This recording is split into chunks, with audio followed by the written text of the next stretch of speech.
أعوذ بالله من الشيطان الرجيم. بسم الله الرحمن الرحيم.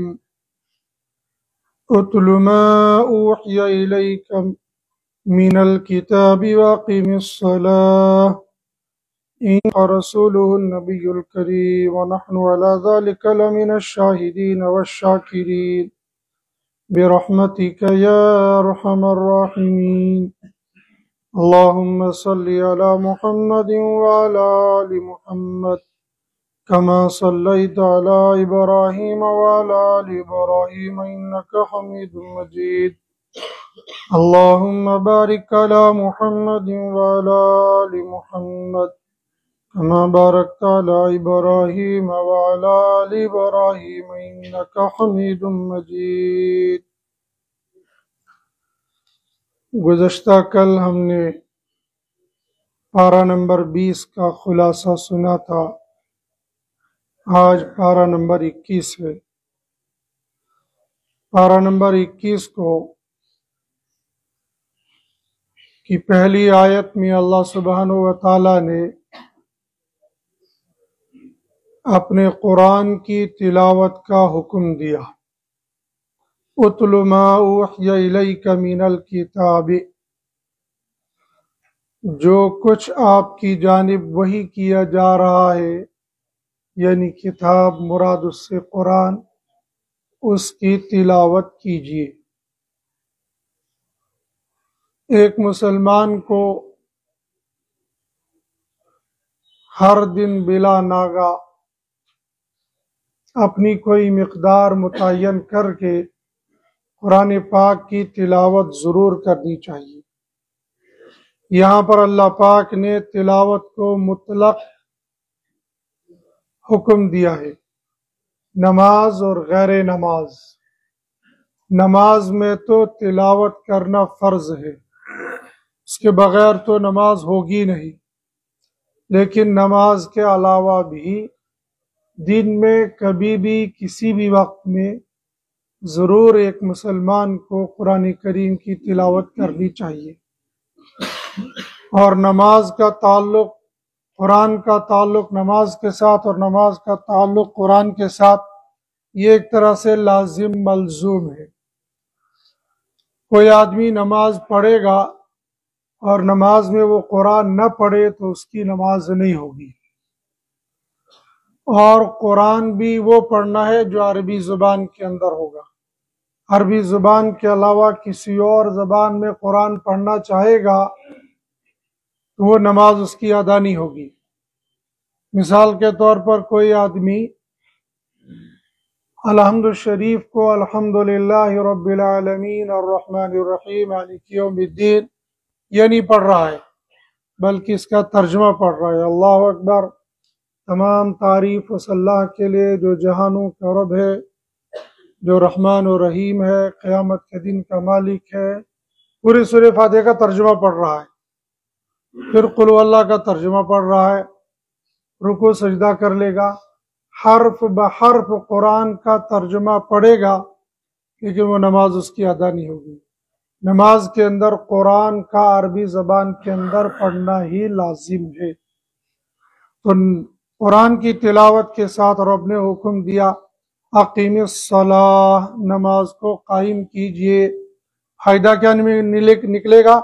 ان الصلاۃ تنہی عن الفحشاء والمنکر، نماز پڑھنے کا فائدہ یہ نکلے گا، یہ نماز تم کو فحش اور منکر باتوں سے روک دے گی. منکر کہتے ہیں ایسے کام کو جس کی حرمت پر دلیل شرعی موجود ہو. مثال کے طور پر زنا کرنا، مثال کے طور پر شراب پینا، ان کی حرمت پر دلیل شرعی، دلیل قطعی موجود ہے. اور فحش کہتے ہیں اس کام کو جس کے کرنے سے دوسرے شریف لوگ اس کو معیوب سمجھیں گے. جو اچھے سمجھدار نیک لوگ ہوں گے وہ اس کام کو برا سمجھتے ہیں.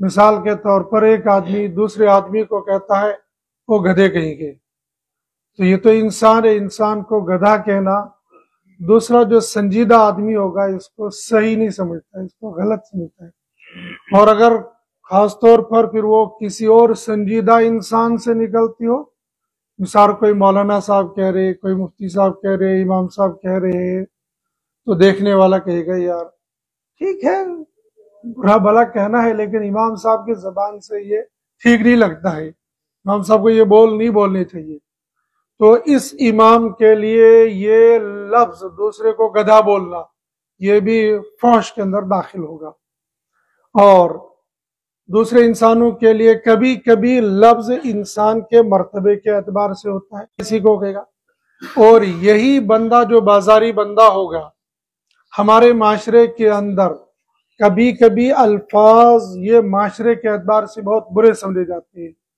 ہمارے وطن عزیز کے اندر کوئی اپنے بیٹے کے ماموں کو اگر کہے گا سالے، تو واقعی سالہ ہونے کے باوجود اس کو معیوب سمجھا جاتا ہے، سالے کو بھی سالہ کہیں گے، لیکن ہندوستان کے اندر ارے غیر نتھو خیر سب ان کی یہاں تو سالہ بولنا ایسے جیسے جناب عالی ہو گیا ہے، تو ان کی یہ کوئی معیوب نہیں ہوتا ہے، کبھی کبھی باپ بھی بیٹے کو غصے میں سالہ بول دیتا ہے، تو ان کے یہ برا ہے، یہ لفظ برا، لیکن معاشرے کے اعتبار سے یہ برا نہیں لگ گیا، وہاں عام ہو گیا ہے۔ ایسے ہی ہمارے جموں کشمیر کے اندر بعض اعمال بعض کام بہت برے ہوتے ہیں، لیکن دوسری جگہوں پر برے ہوں گے۔ بیڑی پینا، ہمارے جموں کشمیر کے اندر سنجیدہ آدمی بیڑی سگریٹ پیے گا تو کہے گا بہت برا کر رہا ہے، اور ہندوستان کے اندر جائیں گے ہر گھر کے گھیر میں ہوکا لگا ہوا ہوگا، باپ بھی پی رہا ہوگا، بیٹا بھی پی رہا ہوگا، دادا بھی پی رہا ہوگا، پوتا بھی پی رہا ہوگا، سارے خاندان وہیں چارپائیاں لگا کر حکے کو گھما رہی ہوئے پی رہے ہوں گے۔ اور ہمارے معاشرے کے اندر اگر خدا نخواستہ بیٹا بیڑی پیتا ہوگا، سالہ سال گزر جائیں گے، باپ کو پتہ بھی نہیں لگے گا میرا بیٹا بیڑی پیتا ہے۔ بعض کام معاشرے کے اندر ہوتے ہیں جو برے سمجھے جاتے ہیں، ذاتی طور پر بھی برے ہوتے ہیں، معاشرے اعتبار سے بھی ضرورت ہے، تو فحش اس کام کو کہیں گے جس کو دوسرا دیکھنے والا برا سمجھے گا، اس کو کہیں گے فحش، اور منکر کہیں گے اس کام کو جو شرعی اعتبار سے حرام ہو چکا ہو۔ جب بندہ نماز پڑھے گا تو ان دونوں کاموں سے رک جائے گا، لیکن ہم دیکھتے ہیں کہ بعض دفعہ بندہ پکا نمازی ہے لیکن بیڑی پیتا رہتا ہے، پکا نمازی ہے لیکن گالیاں بھی دیتا رہتا ہے، پکا نمازی ہے لیکن رشوت بھی کھاتا رہتا ہے، تو معلوم یہ ہو جائے گا کہ یہ نماز تو پڑھ رہا ہے لیکن نماز کے اندر خشوع خضوع نہیں ہے، نماز جس اعتبار سے اس بندے کو پڑھنی چاہیے تھی اس اعتبار سے نہیں پڑھتا ہے، ورنہ تو بندہ یوں ہی سوچ لگ جاتا ہے یار لوگ کہیں گے نمازی ہو کر یہ جھوٹ بولتا ہے، نمازی ہو کر یہ رشوت بھی لیتا ہے، اور ویسے بھی اگر کوئی نمازی یہ بندہ ایسا کرے گا، یعنی دونوں ایک ہی دفتر میں دونوں دوست کام کر رہے، دونوں بھائی کام کر رہے، بے نمازی بھی رشوت لے رہا اور نمازی بھی رشوت لے رہا، لیکن باہر آ کر بندہ کہے یار ٹھیک ہے وہ بے نمازی بے دین کہے لے تو ٹھیک تھا، لیکن یہ پتہ نمازی ہو کر بھی رشوت لیتا ہے، گویا نماز پڑھنا خود اس کو برائی سے دوسرے کے تانے سے روک رہا ہے، اور بندہ جب خشوع خضوع سے نماز پڑھے گا خود بخود اس کا دل ملامت کرے گا، نہ مجھے یہ کام نہیں کرنا چاہیے۔ تو ہم لوگ جو نمازیں بھی پڑھتے ہیں پھر برائیوں کے اندر بھی لگے ہوئے ہیں، معلوم ہی ہوگا ہماری نمازوں کے اندر وہ خشوع اور خضوع ابھی تک نہیں آیا ہے، جو ہی خشوع خضوع آ جائے گا تو برے کام سارے خود بخود چھوٹ جائیں گے۔ حضرات صحابہ کرام کو مکہ المکرمہ کے اندر مکہ والوں نے بہت تنگ کیا، اس لیے اللہ رب العزت نے فرمایا کہ اگر تم کو یہاں رہنا مشکل ہو رہا ہے، مکہ المکرمہ کے اندر زندگی گزارنی مشکل ہو رہی ہے، یہاں دین پر چلنے نہیں دیا جا رہا ہے، تو یہیں پر رہنا کوئی ضروری نہیں ہے، نکل جاؤ یہاں سے۔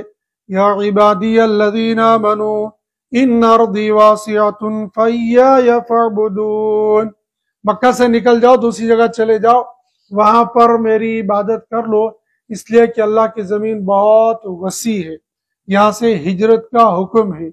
اس وقت ہجرت کرنا یہ فرض تھا، آج کے زمانے کے اندر ہر انسان کے لیے ہر جگہ سے ہجرت کرنا فرض ہے ایسا کوئی ضرور نہیں، ہاں ہو سکتا ہے کسی کے حالات ایسے بن جائیں گے جو وہاں رہ کر اللہ کے دین کو فالو نہیں کر سکتا ہے تو اس کے لیے وہاں سے ہجرت کرنا ضروری ہو جائے گا۔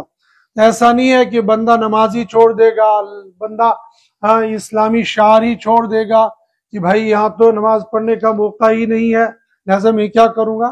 اس کی بہت آسان سی مثال ہے، آج کے معاشرے کے اندر لوگ جاتے ہیں جاب کرنے کے لیے، جب جاب کرتے ہیں تو نماز پڑھتے ہو تو نماز وہاں تو سسٹم ہی نہیں ہے، کیوں؟ غیروں کا سارا ماحول ہے، یہ نہیں چلے گا، اس لیے کہ تم تو مزدوری کر رہے ہو بھائی، رزق کما رہے ہو، رزق کمانے کے لیے آگے اللہ پاک فرمائیں گے تمہارا رزق بند نہیں ہو جائے گا، تم یہ دکان چھوڑ دو دوسری جگہ پر چل جاؤ اللہ تمہیں رزق وہاں دے دے گا، زمین بہت کچھ ہے، تمہارا یہ لچر یہ چلے گا کہ بھائی یہاں ماحول نہیں ہے لہٰذا میں نماز نہیں پڑھتا ہوں، یہ صحیح نہیں ہوگا، اس لیے کہ تم جس روزی رزق کا بہانہ بنا کر اس دکان پر ہی کام پر ڈٹے ہوئے ہو، سنو قرآن یہ کہتا ہے وَكَأَيٍّ مِّن دَابَّةٍ لَّا تَحْمِلُ رِزْقَهَا اللَّهُ يَرْزُقُهَا وَإِيَّاكُمْ، تم یہ کہتے ہو اگر میں یہ چھوڑ دوں گا تو میں کھاؤں گا کیا، اگر میں مکہ چھوڑ کے چلا گیا تو کھاؤں گا کیا، اگر یہ بازار چھوڑ کے گیا تو کھاؤں گا کیا، اگر یہ نوکری چھوڑ کے گیا تو کھاؤں گا کیا، لیکن یہ سارا دین کو فالو کرنے کی وجہ سے بندہ چھوڑ رہا ہو تو تب اس کو یہ مشکل آ جائے گی، تو اللہ کہتے ہیں کہ ایسا نہیں ہے، اللہ یرزقها، اللہ رزق دے دیں گے، جب اللہ ان کو دیتے ہیں جانوروں کو دیتے ہیں تو وہ جانور اپنی پیٹھ پر رزق لادے لادے نہیں پھر رہے تو تم کو نہیں دیں گے، اللہ یرزقها وإیاکم، اللہ ان کو بھی روزی دیتے ہیں اور اللہ تم کو بھی دیں گے، اور پھر جب تنگی کی حال میں اللہ کو پکارو گے وَهُوَ السَّمِيعُ الْعَلِيمُ، وہ اللہ تمہاری دعا کو سننے والا بھی ہے اور اللہ تمہاری دعا کو قبول کرنے والا بھی ہے۔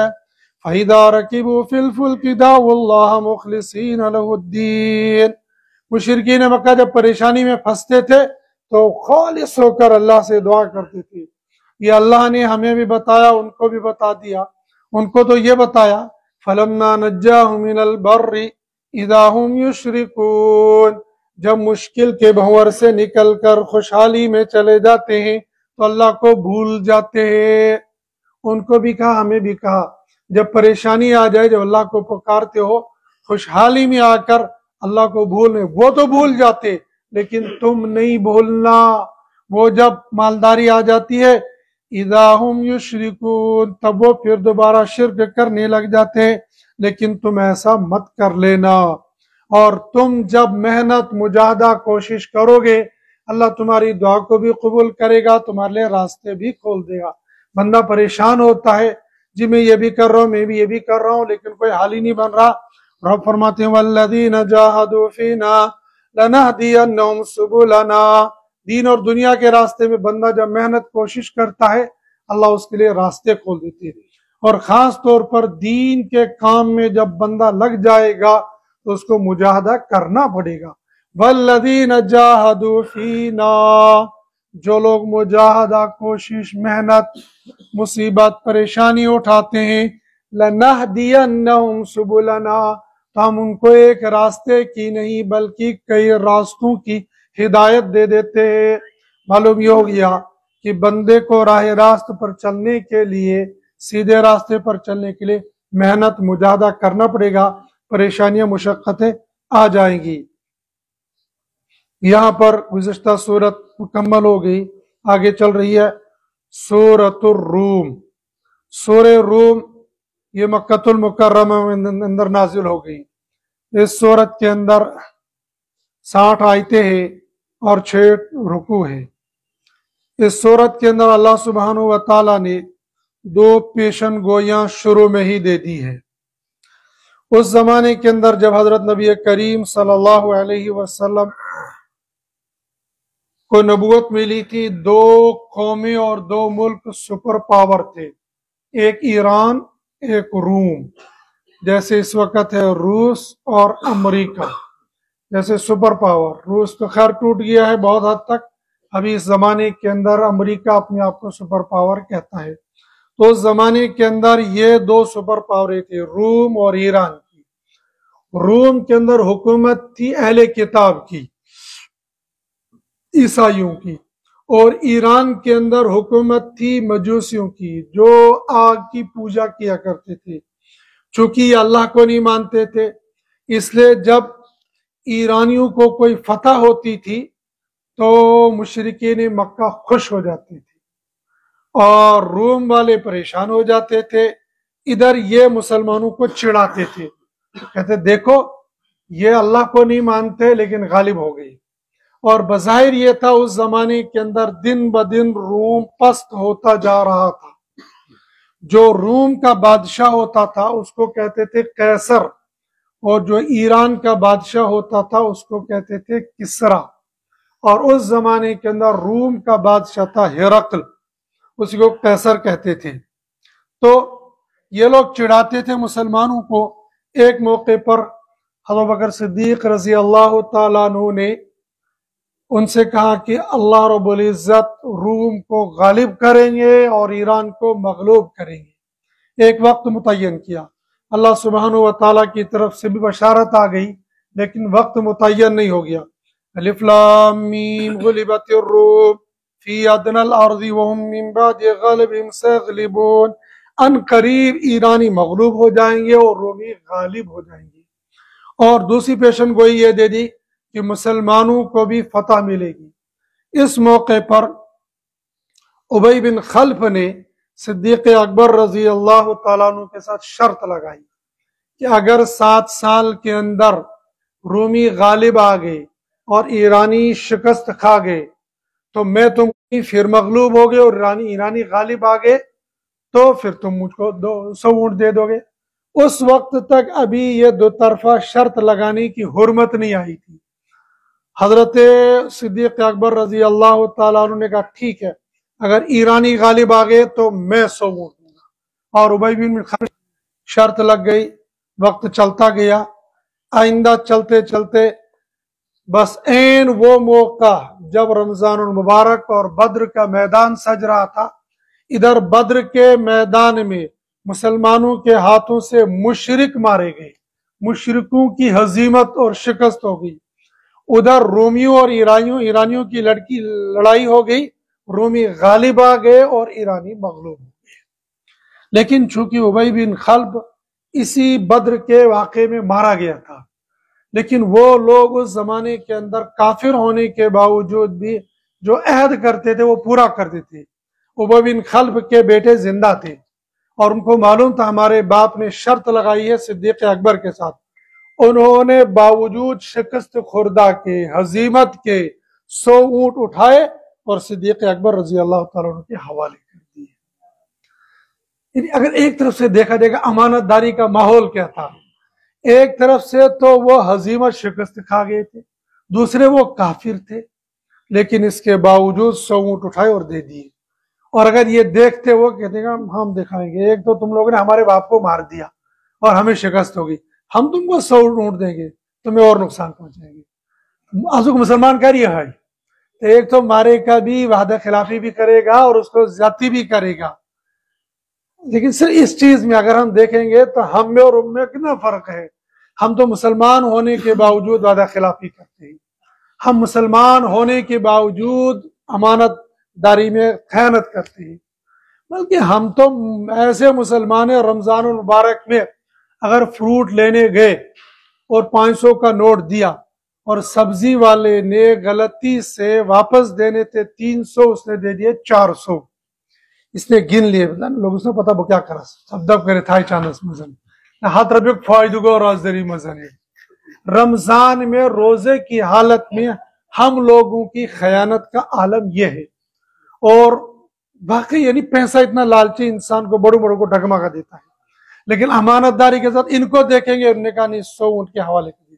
لیکن چونکہ یہ وہ وقت تھا جس وقت میں شرط کی حرمت آ گئی تھی. شرط لگانا اسلام کے اندر حرام ہے. یہ کہے گا اگر میں جیت گیا تم پیسے دو گے، اگر تم جیت گئے تو میں پیسے دے دوں گا. جیسے کہ عام طور پر کھیلوں کے اندر ایسا ہوتا ہے، ہار جیت پر لین دین کا معاملہ رکھنا یہ حلال، اسی لیے حرام. اسی لیے بعض کام شرط کی وجہ سے حرام ہے، فی نفسی وہ حرام نہیں ہوتے. جیسے مثال کے طور پر بندے کبڈی کھیلیں گے، کبڈی کھیلنا 70 کو ڈھنگ کے یہ جائز ہے، لیکن اگر ہار جیت لین دین کا معاملہ رکھیں گے حرام ہو جائے گا۔ کرکٹ فی نفسی کھیلنا یہ جائز، لیکن اس کو ہار جیت اور شرط کے ساتھ رکھیں گے یہ حرام ہو جائے گا۔ تو بعض کام ہوتے ہیں فی نفسی حلال، شرط پر ہو جاتے ہیں حرام، شرط لین دین یہ حرام ہو جاتا ہے۔ اس وقت چونکہ شرط حرام ہو چکی تھی، اس لیے اللہ کے نبی صلی اللہ علیہ وسلم فرمائے صدیق اکبر اونٹ تم کو انہوں نے دے دیے ہیں، لہٰذا ان کو استعمال نہ کرو بلکہ ان کو صدقہ خیرات کر دو، اور صدیق اکبر رضی اللہ تعالیٰ عنہ نے ان کو صدقہ خیرات کر دیا۔ اسی صورت کے اندر اللہ سبحانہ و تعالیٰ نے اپنی بہت ساری نعمتوں کا تذکرہ کیا ہے۔ کیا تقریباً 5 جگہ اللہ پاک نے فرمایا وَمِنْ آیَاتِي وَمِنْ آیَاتِي وَمِنْ آیَاتِي، میری نشانیوں میں سے یہ، میری نشانیوں میں سے یہ، میری نشانیوں میں سے کیا ہے؟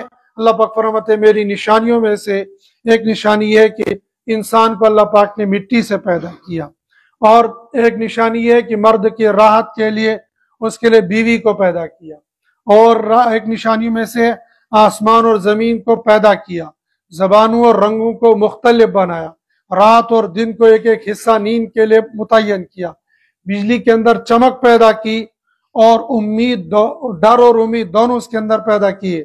زمین اور آسمان اللہ تعالیٰ کے حکم سے قائم ہے۔ آخرت میں بعد الموت کو بیان فرمایا۔ یہ کئی جگہ من آیاتی ومن آیاتی، میری نشانی میں سے یہ، میری نشانی میں سے، میری نشانی میں سے یہ، اور ان تمام نشانیوں کے بعد اللہ سبحانہ و تعالیٰ اپنی طرف بندوں کو متوجہ کرتے ہیں۔ یہ ساری نعمتیں اللہ پاک اس لیے ظاہر کرتے، بیان کرتے، ان نعمتوں کو دیکھ کر تم میری عبادت کرو، میرے حکم کو پورا کرو۔ اگر حکم کو پورا نہیں کرو گے پھر اللہ کے یہاں سے بھی تم خیر کی امید نہیں رکھنا، پھر اللہ کے یہاں سے بھی فیصلے تمہارے اعمال کے مطابق ہی آ جائیں گے۔ ظہر الفساد فی البر والبحر بما کسبت ایدی الناس، اس روئے زمین پر، بحر اور بر میں جو فساد برپا ہوتا ہے وہ انسان کی اپنی کمائی کی وجہ سے ہوتا ہے۔ جیسا بندہ عمل کرتا ہے ایسے آسمان سے فیصلے آتے ہیں۔ اس لیے حدیث پاک کے اندر آتا ہے لوگ جب زکوٰۃ روک دیتے ہیں اللہ آسمان سے بارش کو روک دیتا ہے۔ لوگ جب دنیا کے اندر بے حیائی کرنے لگ جاتے ہیں اللہ پاک زمین کو ہلا دیتے ہیں۔ ایسے بندے جو برے اعمال کرتا ہے اس کے نتیجے میں اللہ پاک ویسے ہی فیصلے اتار دیتے ہیں۔ اس لیے بندوں سے کہا کہ اپنے اعمال کو ٹھیک کر لینا۔ سورہ روم مکمل ہو گئی۔ سورہ لقمان کے اندر حضرت لقمان رضی اللہ تعالیٰ عنہ کا واقعہ ہے کچھ اختصار کے ساتھ، اس لیے اس سورت کا نام رکھا سورہ لقمان۔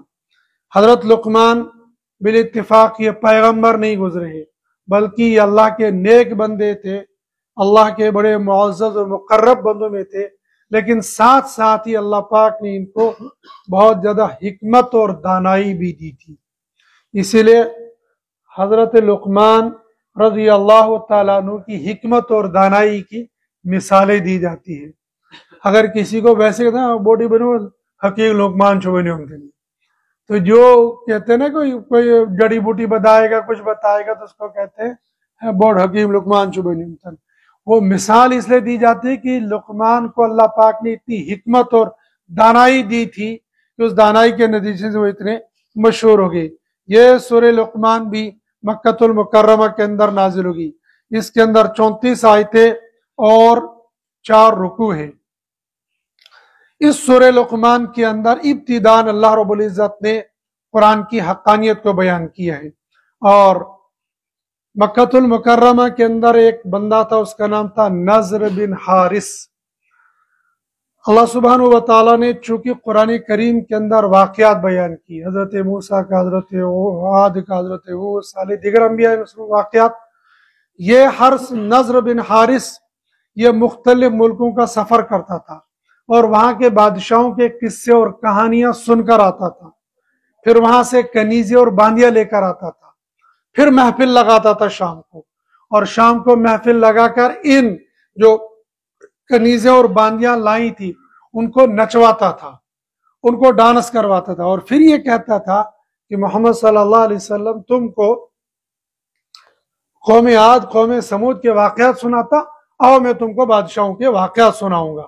اللہ سبحانہ و تعالیٰ نے اس کی مذمت بیان کی وَمِنَ النَّاسِ مَن يَشْتَرِي لَهْوَ الْحَدِيثِ لِيُضِلَّ عَن سَبِيلِ اللَّهِ لوگوں میں سے نالائق لوگ بھی ہیں جو قصے کہانیاں سناتے ہیں تاکہ لوگوں کو گمراہ کرے. یہ لہو الحدیث یہ قصے اور کہانیوں کی طرف اشارہ کیا گیا ہے، اور وہ قصے اور کہانیاں جن میں انسان کو فائدہ کوئی نہیں، نقصان ہے. بعض واقعات وہ ہوتے جن سے انسان کو فائدہ ہوتا ہے، لیکن ہر واقعے سے انسان کو فائدہ ہوگا ایسا کوئی ضروری نہیں. ہمارے یہاں جو مسخرے لوگ ہوتے ہیں وہ قصے کہانیاں سناتے لذت کے لیے، اور اللہ پاک واقعات سناتے ہیں انسان کو نصیحت اور عبرت کے لیے. حضرت لقمان رضی اللہ تعالیٰ عنہ نے اپنے بیٹے کو نصیحتیں کی ہے. کتنی نصیحتیں ہیں؟ بہت ساری نصیحتیں کی ہے. اللہ فرماتے ہیں ہم نے حضرت لقمان کو حکمت دی تھی. وَلَقَدْ آتَيْنَا لُقْمَانَ الْحِكْمَةَ أَنِ اشْكُرْ لِلَّهِ، اور حکمت اللہ پاک دے دیتے تاکہ میرا بندہ میرا شکر ادا کر دے. حضرت لقمان رضی اللہ تعالیٰ عنہ نے اپنے بیٹے کو چند نصیحتیں کی. کیا؟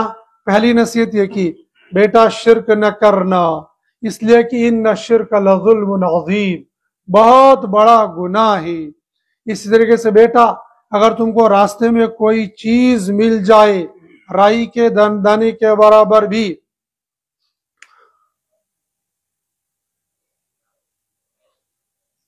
اللہ پاک اس کو بھی حاضر کریں گے، چھوٹی سی چھوٹی ہو یا بڑی سی بڑی ہو. لہذا ہر چیز ہر وقت دماغ میں رکھنا، ہر چیز اللہ کے علم میں ہے. اسی طریقے سے نمازوں کی پابندی کرتے رہنا، نیکی کا حکم دیتے رہنا، برائی سے رکنا بھی اور روکنا بھی. لوگوں کے ساتھ ترش روئی کے ساتھ پیش مت آنا. ترش روئی سے یہ مراد ہے کہ اس انداز سے بولنا کہ جو مخاطب کو ناگوار گزرے. ان انکر الاصوات لصوت الحمیر، ایسی بونڈی طریقے سے بول لینا کہ جس سے مخاطب کو تکلیف ہو، جو مخاطب کو پسند نہ ہو. اور اسی طریقے سے چیخ چیخ کر بولنا، بلا وجہ چیخنا اور چلانا یہ بھی قرآن نے منع کیا ہے. اسی طریقے سے جب چلنے کی باری آ جائے گی تو زمین پر میانہ روی کے ساتھ چلنا. لا تمشی فی الارض مرحا، زمین پر اکڑ کے مت چل لینا، اور اپنی آوازوں کو پست رکھنا، نیچے رکھنا. یہ چند نصیحتیں حضرت لقمان نے اپنے بیٹے کو کی.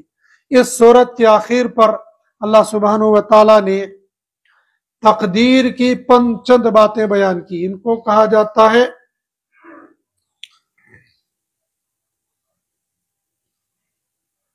چند چیزیں وہ ہیں کہ جو صرف اللہ کے علم میں ہے، اللہ کے علاوہ کسی اور کے علم میں نہیں ہے. ان میں سے ایک یہ ہے کہ قیامت کب آئے گی.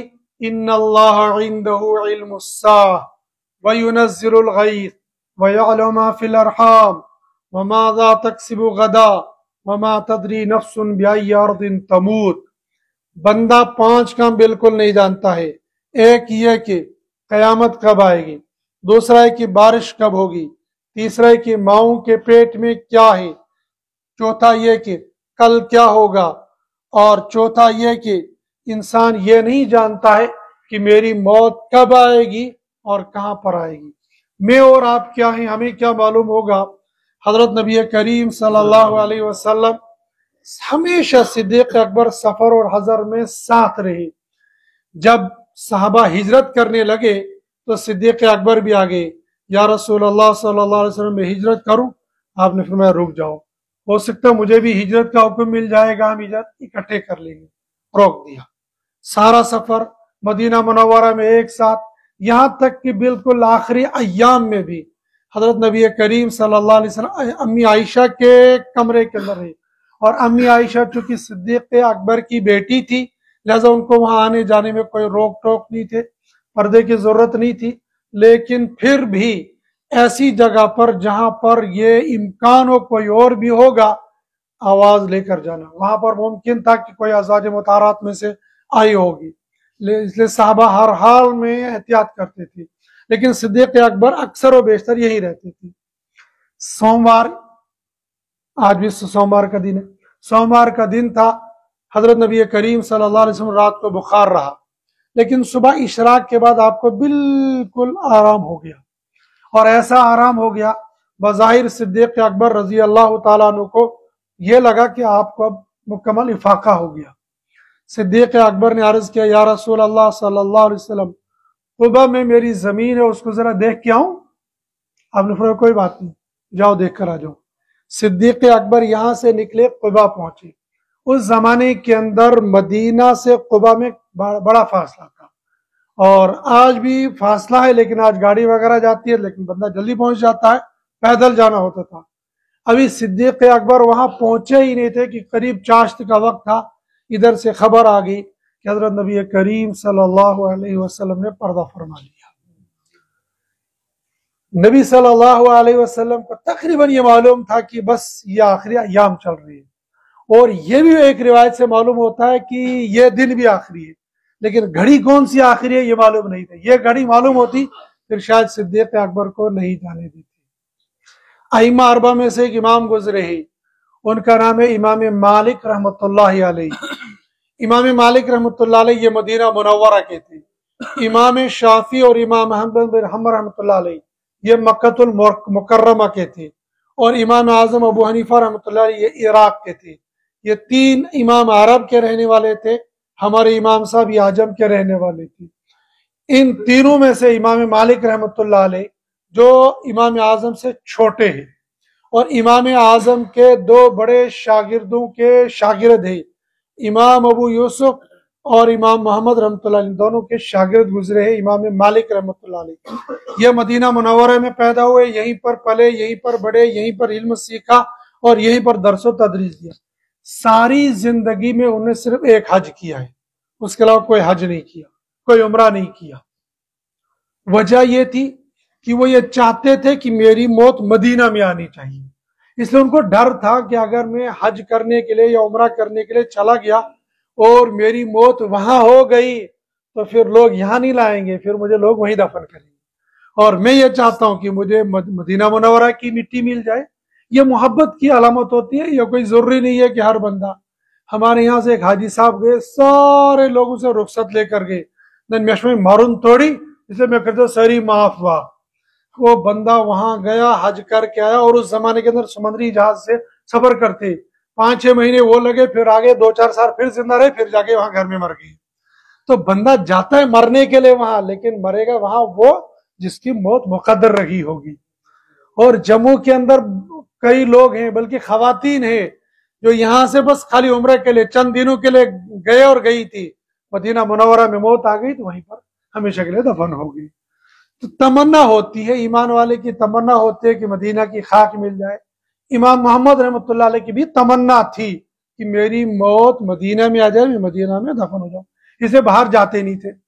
لیکن ادھر سے دل میں تڑپ بھی تھی کہ میں حج کرنے کے لیے جاتا، خانہ کعبہ کا طواف کرنے کے لیے جاتا، زیارت کرنے کے لیے جاتا، یعنی تھوڑے سے 400-450 کلومیٹر کی دوری پر ہے، لیکن جاتے اس لیے نہیں کہ موت شاید وہاں نہ جائے۔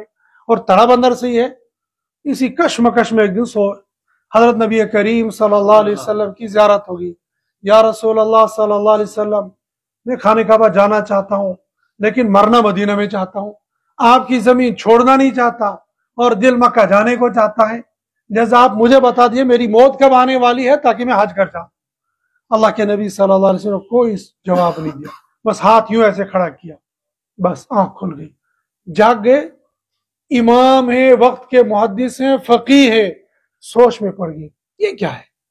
یہ 5 سال ہیں، یہ 5 مہینے ہیں، یہ 5 دن ہیں، یہ 5 گھنٹے ہیں، یہ کیا 5 ہے؟ بہت غور و فکر کیا لیکن کچھ سمجھ میں نہیں آیا یہ 5 سے کیا مراد ہے۔ یہ اس زمانے کے ابن سیرین رحمۃ اللہ علیہ خوابوں کے ماہر تھے۔ وہ خوابوں کی تعبیر ہر کس و ناکس نہیں بتاتا ہے، خوابوں کی تعبیر بھی کوئی بتاتا ہے۔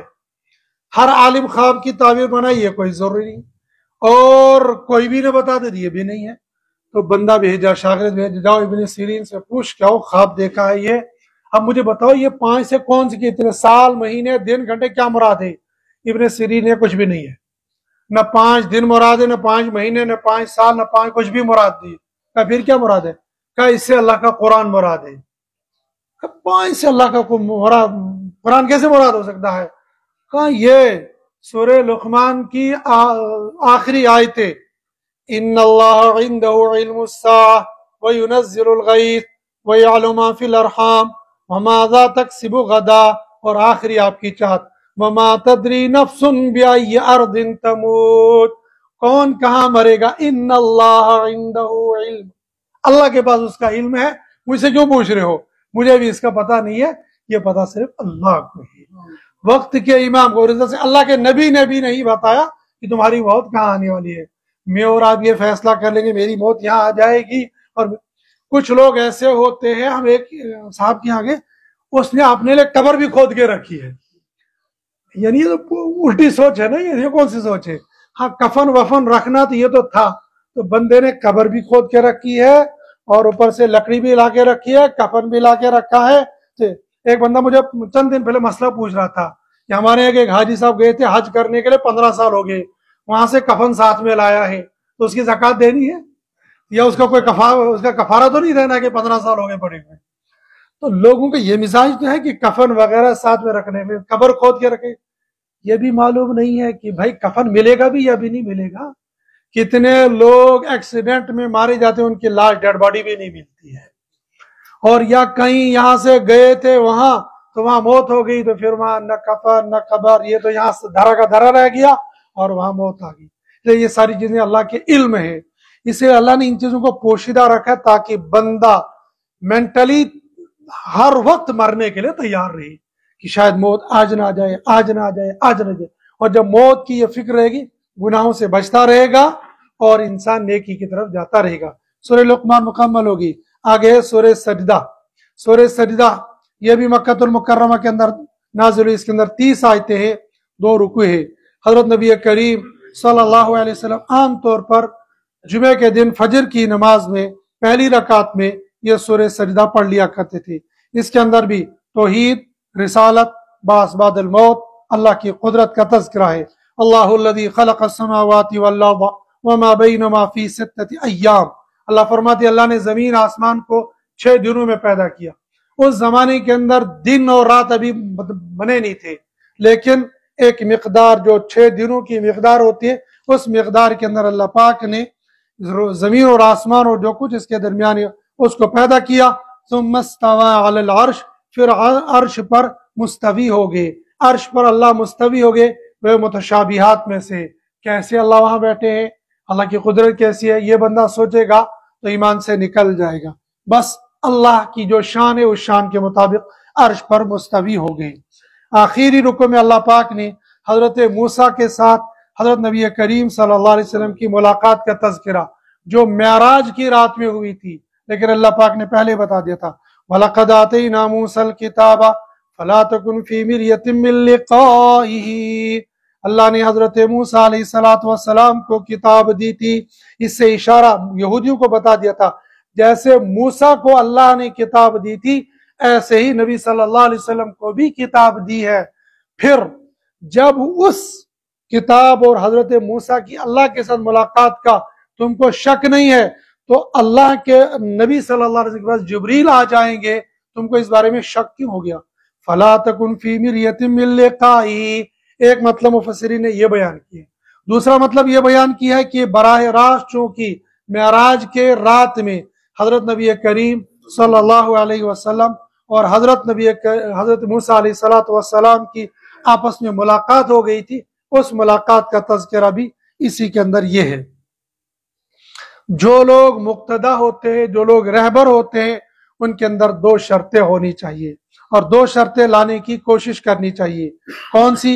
وَجَعَلْنَا مِنْهُمْ أَئِمَّةً يَهْدُونَ بِأَمْرِنَا لَمَّا صَبَرُوا وَكَانُوا بِآيَاتِنَا يُوقِنُونَ، پہلی شرط یہ ہے کہ ان لوگوں کو اپنے علم میں پختہ رہنا چاہیے، لما صبروا، کمال حاصل کرنا چاہیے۔ اس لیے امام محمد رحمۃ اللہ علیہ رات بھر مطالعہ کرتے تھے، ماں کہتی تھی بیٹا سو جاؤ، امام محمد فرماتے تھے امی لوگ محمد پر تکیہ لگا کر سو رہے ہیں، یعنی ان کو یہ ہے کہ صبح کو کوئی مسئلہ پیش آ جائے گا ہم امام محمد سے جا کر پوچھ لیں گے، اس لیے محنت۔ اسی لیے دیکھیں گے آپ علماء کرام فارغ ہونے کے بعد یعنی عالم بننے کے باوجود بھی وہ مطالعہ کر رہے ہوتے ہیں، وہ کتابیں پڑھ رہے ہوتے ہیں، اور ان کے کمروں کے اندر کتابوں کے ڈھیر لگے ہوتے ہیں۔ ان کی ذمہ داری ہوتی ہے کمال پیدا کرنا۔ اور دوسرا وَكَانُوا بِآيَاتِنَا يُوقِنُونَ، ان کو اللہ کی ذات پر، اللہ کی بات پر یقین بھی ہوتا ہے، اور اس پر جو ان کو حالات آتے ہیں ان پر وہ صبر بھی کر لیتے ہیں۔ اس سے آگے سورۃ الاحزاب۔ سورۃ الاحزاب یہ مدینہ منورہ کے اندر نازل ہوئی ہے، اس کے اندر 73 آیتیں، 9 رکوع ہے۔ اس سورت کے اندر چونکہ غزوہ احزاب کا تذکرہ ہے، اس لیے اس سورت کا نام سورۃ الاحزاب ہے۔ اور سورۃ الاحزاب سن 5 ہجری میں شوال المکرم کے اندر واقع ہوئی ہے، جس کو ہم لوگ غزوہ خندق بھی کہتے ہیں اور اسی کو غزوہ احزاب بھی کہتے ہیں۔ اس صورت کے اندر اللہ پاک نے مشرکین مکہ کے 3 باتوں کا جواب دیا ہے۔ ان مشرکین مکہ کے اندر 3 غلط فہمیاں تھی۔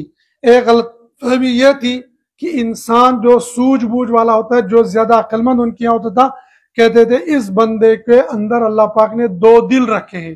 اللہ نے نفی کر دی، ما جعل اللہ لرجل من قلبین فی جوفہ، اللہ پاک نے کسی بندے کے اندر 2 دل نہیں رکھے بلکہ ایک ہی دل رکھا ہے۔ اور دوسری غلط فہمی ان کے یہاں یہ تھی کہ اگر کوئی بندہ ان سے اپنی بیوی کو یہ کہہ دیتا تھا انت علی کظہر امی، تو میرے لیے ایسی ہے جیسے میرے لیے میری ماں کی پیٹھ، جیسے میں اپنی ماں کی پیٹھ کو شہوت کے ساتھ نہ چھو سکتا ہوں نہ دیکھ سکتا ہوں، آج کے بعد تو بھی میرے لیے ایسی ہوگی۔ اور اسی کو وہ طلاق مغلظہ سمجھتے تھے۔ اللہ پاک نے کہا نہ، اس سے طلاق مغلظہ نہیں ہوتی ہے، اگر تم کفارہ دے دو گے تو یہ بیوی تمہارے لیے حلال رہے گی۔ اور تیسری غلط فہمی یہ تھی کہ اگر وہ کسی کو منہ بولا بیٹا بنا لیتے تھے تو جیسے اپنے بیٹے کے حقوق ہوتے سمجھتے تھے، ایسے ہی اس لے پالک کے حقوق بھی سمجھے جاتے تھے۔ اللہ سبحانہ و تعالیٰ نے ان 3 باتوں کی تردید کی ہے۔ اور ساتھ میں حضرت نبی کریم صلی اللہ علیہ وسلم کی شان، اور اللہ کے نبی صلی اللہ علیہ وسلم اللہ کے نزدیک کتنے محبوب ہیں۔ محبوبی کا عالم یہ ہے کہ نام کبھی نہیں لیا۔ پورے قرآن میں اللہ پاک نے کہیں نہیں کہا کہ یا محمد یا احمد، بلکہ یا نبی تو کہا، یا ایھا النبی، ایسا تو کہا۔ جیسے دیگر نبی، یا آدم اسکن، اے آدم، یا کہا وما تلک بیمینک یا موسیٰ، موسیٰ تمہارے ہاتھ میں کیا۔ ایسا پورے قرآن میں کہیں نہیں کہا کہ یا محمد یا احمد، بلکہ یا ایھا النبی۔ ایسے کہا النبی اولیٰ بالمؤمنین من انفسہم وازواجہم امہاتہم، 2 باتیں بیان کر دی کہ ایک نبی کی شان، نبی کی ذات بہت عزیز محترم ہے، اور ان کی بیویاں تمام امت مسلمہ کی مائیں ہیں۔ آگے اللہ سبحانہ و تعالیٰ نے غزوہ خندق کا بہت اختصار کے ساتھ تذکرہ کیا۔ یا ایھا الذین آمنوا اذکروا نعمت اللہ علیکم اذ جاءتکم جنود فارسلنا علیہم ریحا وجنودا لم تروها۔ غزوہ احزاب کے موقع پر حضرت نبی کریم صلی اللہ علیہ وسلم اور ان کے شہر، ان کے مسکن کو ملیہ میٹ کرنے کے لیے مکہ والوں نے ایک فیصلہ کن جنگ لڑنے کا ارادہ اور اعلان کر لیا۔ اور اس اعلان میں بنو نذیر اور بنو قریظہ، یہ یہودی قبیلے تھے جن بدبختوں نے ادھر سے مسلمانوں کے ساتھ معاہدہ کیا تھا کہ نہ تم سے لڑیں گے اور نہ کسی کو تمہارے ساتھ لڑنے دیں گے، ان کا ساتھ بھی نہیں دیں گے، لیکن یہاں انہوں نے ابو سفیان کا ساتھ دیا، مشرکین مکہ کا ساتھ دیا۔ حضرت نبی کریم صلی اللہ علیہ وسلم دیکھا تھے تو مدینہ پر چڑھائی کرنے کے لیے آ رہے ہیں، تو صحابہ سے مشورہ کیا۔ آپ علیہ السلام صحابہ سے مشورہ کیا کرتے تھے۔ مشورہ کرنے کے بعد سب سے رائے پوچھ لی، اس میں ایک رائے آئی حضرت سلمان فارسی رضی اللہ تعالیٰ عنہ کی، جو مکہ مدینہ کے نہیں تھے، جو فارس کے تھے، عجم کے رہنے والے۔ انہوں نے کہا کہ ہمارے یہاں بادشاہوں کا ایک طریقہ یہ بھی ہے جنگ لڑنے کا کہ شہر کے چاروں طرف ایک کھڈا کھود لیتے، خندق کھود لیتے، تاکہ دشمن جس راستے سے آنے والا ہے اس راستے کو وہ پار نہ کر سکے۔ حضرت سلمان فارسی رضی اللہ تعالیٰ عنہ کی رائے پر عمل کیا گیا۔ اسی خندق کے اندر وہ مشہور واقعہ پیش آ گیا کہ حضرت نبی کریم صلی اللہ علیہ وسلم کے پیٹ مبارک پر پتھر بندھے ہوئے تھے بھوک کی شدت کی وجہ سے۔ جب صحابہ نے عرض کیا کہ بھوک ہے، یہ دیکھو پتھر باندھے ہیں، تو آپ علیہ السلام نے اپنا کرتا مبارک اٹھایا, وہاں پر 2 پتھر بندھے ہوئے تھے. اسی موقع پر ایک صحابی گھر گئے کہ دیکھو اللہ کے نبی کے پیٹ پر پتھر بندھا, اگر گھر میں کچھ ہے تو بناؤ تاکہ اللہ کے نبی کچھ کھا لیں گے. تو بیوی گئی, ڈرمس وہ کھرچ کر تھوڑا سا آٹا نکال دیا اور بکری کا بچہ تھا اس کو ذبح کر دیا. کہنے کا اچھا یہ تو میں نے ذبح کر دیا, اب یہ کھرچ کر 1-2 روٹی بن جائے گی اور یہ سالن بن جائے گا, تو تم اس کو بنا لو, میں جا کر اللہ کے نبی صلی اللہ علیہ وسلم کو بلا کر لاتا ہوں. وہ گئے اور انہیں کان میں کہا یا رسول اللہ صلی اللہ علیہ وسلم 1-2 روٹیاں بنی ہیں, آپ چل کر کھا لیجیے. آپ صلی اللہ علیہ وسلم کھڑے کرے, اے صحابہ تمہارے دوست نے تمہاری دعوت کر دی ہے. صحابی رسول نے سنا, سر پکڑ کے بیٹھ گئے. اب ہوم منسٹر کو کیا جواب دینا ہے جا کر, وہاں تو 2 روٹیاں ہیں اور ادھر تو اتنا بڑا حملہ ہے, تو یہ کہتے. پھر صحابی رسول سے فرمایا آپ علیہ السلام نے, جاؤ روٹیوں کو بھی ڈھک کے رکھنا, سالن کو بھی ڈھک کے رکھنا, جب تک میں نہیں آؤں گا تب تک تمہیں کچھ نہیں کرنا ہے. وہ گئے, فرما تو بتا دیا, لیکن ہوم منسٹر کو کیا بتانا ہے. ہوم منسٹر کو جا کر کہا بھائی معلوم ہے تم کو سارا لشکر آ رہا ہے. کہا تم نے بلایا ہے یا خود آ رہا ہے. کہا نہ میں نے بلایا نہ وہ خود آ رہے ہیں. کہا پھر اللہ کے نبی صلی اللہ علیہ وسلم کی دعوت پر, اللہ کے نبی نے دعوت دی ہے. کہاں بس پھر ہمیں کوئی گھبرانے کی ضرورت نہیں, پھر اللہ اور اللہ کے رسول جانیں گے. صحابیات کا ایمان بھی اتنا تگڑا ایمان تھا کہ جب اللہ کے نبی نے فرما دیا تو پتھر کی لکیر ہے, پھر فیصلہ وہی ہوگا. چنانچہ حضرت نبی کریم صلی اللہ علیہ وسلم تشریف لائے, صحابہ کو باری باری یہاں سے آتے رہے اور کپڑا ڈھکا ہوا تھا.